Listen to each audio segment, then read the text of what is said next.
As a CEO, but most importantly as a salesperson, a couple of the points that I'd bring out are, number one, don't be afraid.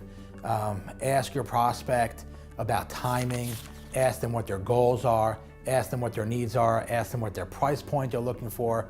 But the most important thing about closing a sale is really to ask the prospect the right questions. What can I do to get your business?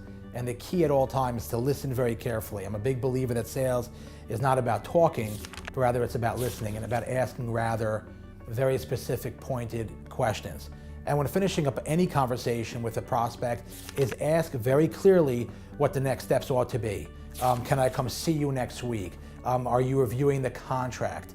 Is there anybody else on the team who I should be speaking to as well? Is there a committee? What's your timing? So these are things that the more you're able to understand what the prospect is looking for, you'll have a much better chance and probably a much greater success rate in closing sales.